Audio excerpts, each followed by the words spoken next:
আর বাকি মোটে 6 ঘন্টা। গোপাল তো এখনো রাজসভায় এসে পৌঁছলো না মহারাজ। এই সৈন্য পাঠাবো বাড়িতে, গিয়ে একেবারে বেঁধে নিয়ে আসবে। তার আর দরকার নেই মন্ত্রী মশাই।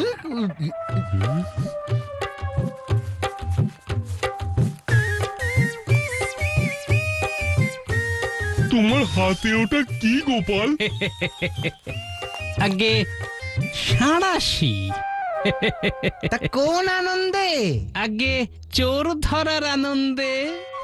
মানে সর্বমণির খোঁজ তুমি পেয়েছো গোপাল?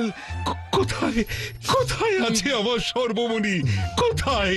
আগে সর্বমণির খোঁজ এখনো পাইনি মহারাজ, তবে চোরের সন্ধান মনে হয় পেয়েছি। আর এই সাঁড়াশি দিয়েই সেই চোর ধরবো। সারাশি দিয়ে নাকি চোর ধরবে? গোপালস্য শির উন্মাদম অস্তি। অর্থাৎ গোপালের মাথা গেছে বিগড়ে, এবার মুন্ডুটাকে কেড়ে। চুপ! তোমার কথার মাথা মুন্ডু তো কিছুই বুঝতে পারছি না গোপাল। আগে আমার হাতে এখনো 6 ঘন্টা সময় আছে মহারাজ, আমাকে আমার কাজ করতে দিন। রাজ্যে ঢেঁড়া পিটিয়ে ঘোষণা করে দিন গোপাল ভাঁড় সর্বমণি চোরের সন্ধান পেয়েছে। কিন্তু এই চুরির শাস্তি চোর পাবে না, পাবে তার সন্তান। এ আবার কি ধরনের শাস্তি গোপাল? ইটের বদলে যেমন পাটকেল, তেমনি সর্বমণির বদলে চোখের মণি। বাবারে, না না না, এই যে ভয়ঙ্কর শাস্তি! তা গর্দান নেওয়াটা কি খুব আরামের শাস্তি মহারাজ? তাড়াতাড়ি করুন, সময়টা যে পাকাল মাছের মতো হাত থেকে গলে যাচ্ছে। এসব কথায় ভুলবেন না মহারাজ। মন্ত্রী তুমি থামো। সর্বমণি আর এই গোপাল দুটোই পৃথিবীতে অদ্বিতীয়, তাই গোপালকে একবার শেষ চেষ্টা করতে দাও। জয় জয় মহারাজের জয় জয় জয় জয় জয় জয়।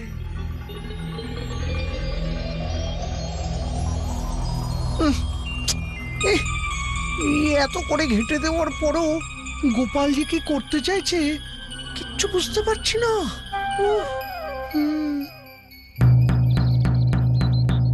শোনো শোনো শোনো, অবশেষে সর্বমণি চোরের সন্ধান পাওয়া গেছে। কিন্তু এই চুরির শাস্তি চোর পাবে না, শাস্তি পাবে তার সন্তান। সর্বমণির বদলে চোরের চোখের মণি তার সন্তানের গর্দান যাবে, এটাই মহারাজের ঘোষণা। শোনো শোনো শোনো,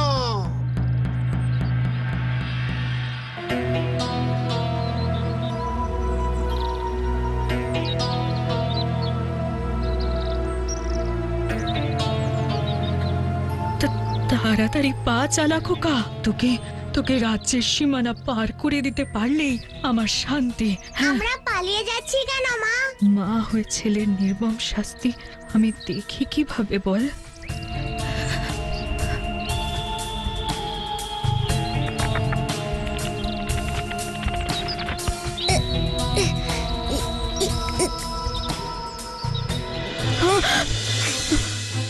গোপাল দাদা, পালানোর দরকার নেই, সর্বমণি ফেরত দাও। কিন্তু তুমি কি করে জানলে যে আমি চোর আর আমরা এখান দিয়েই পালাবো? যে পূর্ব পশ্চিম আর দক্ষিণের সীমানায় পাহারা বেশি, তাই আমি জানতাম যে সর্বমণি চোর তোমাকে এই উত্তরের সীমান্তেই পাবো। এক মা তার সন্তানের জন্য পৃথিবীর সব অসম্ভবকেই সম্ভব করতে পারে, আর এ তো শুধু সর্বমণি চুরি। বাকিটা না হয় মহারাজের সামনেই শুনো। আমাকে ক্ষমা করে দাও গোপাল দাদা, আমার এই শাস্তি আমার এই সন্তানকে দিও না। তোমার ছেলের কোনো ক্ষতি হবে না, কথা দিলাম। এবার পুরো ব্যাপারটা খুলে বলো তো শুনি। কাটুন মহারাজ, তবে মাথা থেকে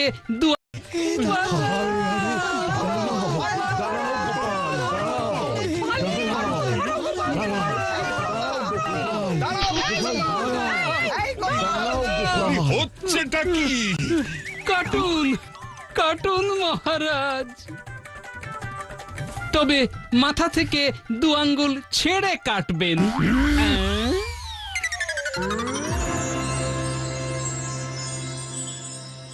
এই তো আমার সর্বমণি, 7 রাজার ধন, এক মানিক।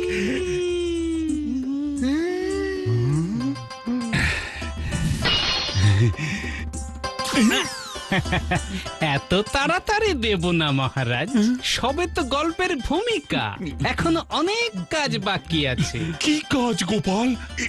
এটা পেলে কোথায়? আর চোরই বা কে? চোর তো অনেক আছে, সবার আগে তাহলে প্রথম চোরকে ডাকি। রমা,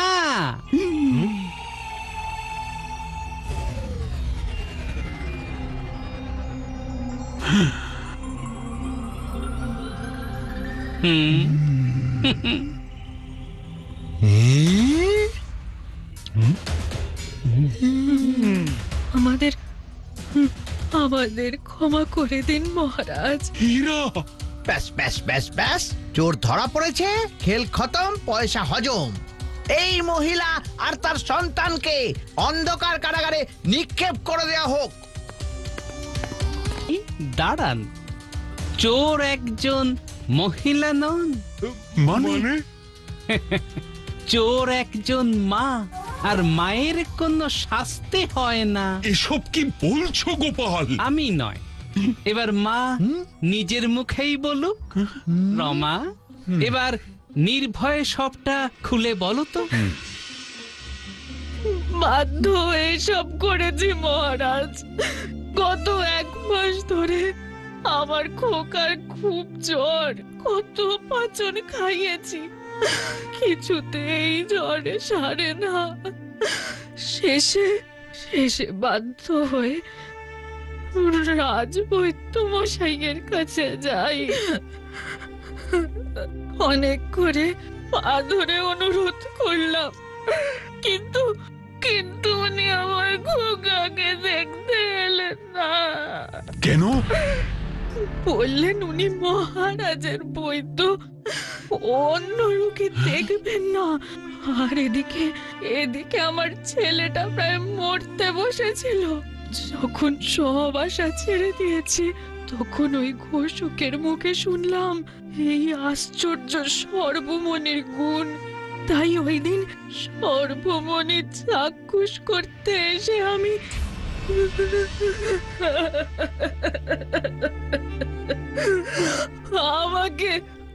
আমাকে ক্ষমা করে দিন মহারাজ, ক্ষমা করে দিন।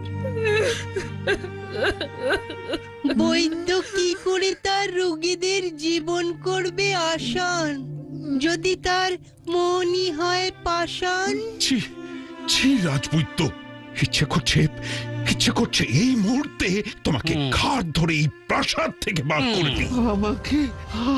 আমাকে ক্ষমা করে দিন মহারাজ, কথা দিচ্ছি এই ফুল আর দুবার হবে না। রমা, আমি আমার রাজবৈদ্যের হয়ে তোমার থেকে ক্ষমা চেয়ে নিচ্ছি। এরপরে এই ঘটনা এই রাজ্যের কোনো প্রজার সাথে হবে না। এ রাজা কৃষ্ণচন্দ্রের প্রতিজ্ঞা।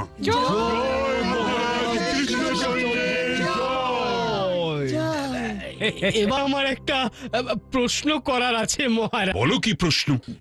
এখানে এত কঠিন নিরাপত্তা পেরিয়ে রমা কিভাবে সর্বমণিটা চুরি করলো? থাক না, এই চুরি যাওয়া জিনিস ফেরত এসেছে, এই তো অনেক।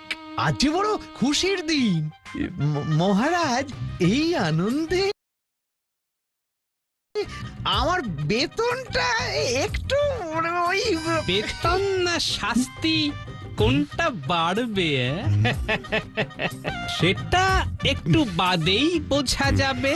মানে প্রদর্শনীর দিন সবার সাথে রমাও ঢুকেছিল এই কক্ষে।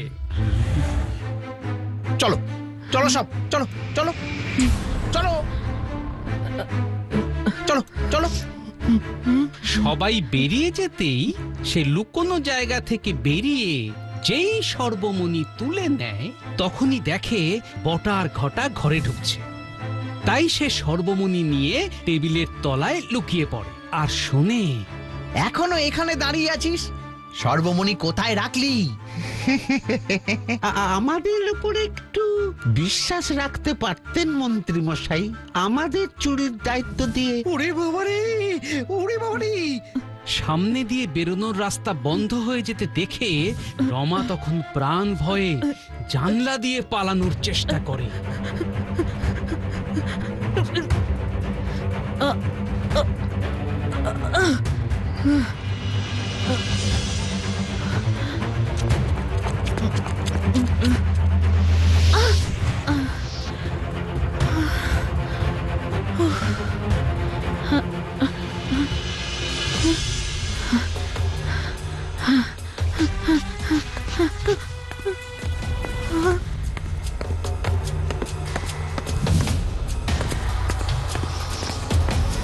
চোর দেখলেই না আগে মুন্ডু কাটবি, মন্ত্রীমশাই বলেছেন।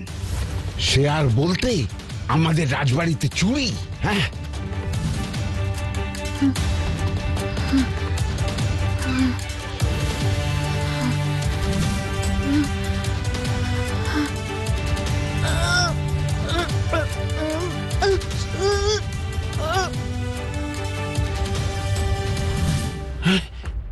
এত সাহস তুমি কোথা থেকে পেলে রমা? তারপর ওই সর্বমণির গুণে আমার এই মৃত্যু পথযাত্রী খোকা সেরে উঠল মহারাজ। তাহলে সর্বমণির পরীক্ষাও হলো আর আমার চাকরিটাও বাঁচলো। কি বলেন মহারাজ? ঠিক ঠিক, একমাত্র মায়েরাই পারে নিজেদের জীবনের মায়া ত্যাগ করে সন্তানের জন্য ঝাঁপিয়ে পড়তে। একজন মা সর্বমণি চুরি করেছেন তার সন্তানের জীবন বাঁচাতে। ওদিকে মন্ত্রী মশাই সর্বমণি চুরি করতে চাইছিলেন তার নিজের স্বার্থে। এবার বলুন তো মহারাজ, কে বেশি অপরাধী? অবশ্যই মন্ত্রী। ভাগ্যিস ওই মন্ত্রীর আগে রমা ওই সর্বমণিটা চুরি করে নিয়েছিল, না হলে তো এতক্ষণে ওই সর্বমণির জোরে ধন সম্পত্তি বা কুবুদ্ধি লাভ করে মন্ত্রী ওই সিংহাসনে গিয়ে বসতো। এই কৃষ্ণনগর রাজ্যকে লোভী মন্ত্রীর হাত থেকে বাঁচানোর জন্য আমি এই রমাকে 100 মোহর পুরস্কার দেব।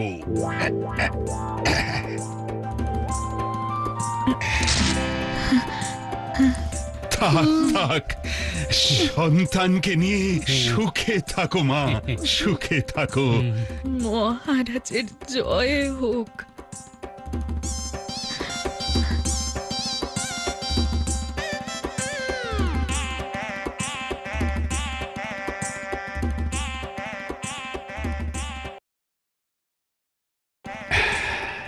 এবার বলো তো গোপাল, তুমি কি করে বুঝলে যে সর্বমণি কোনো বাবা বা মা চুরি করেছে?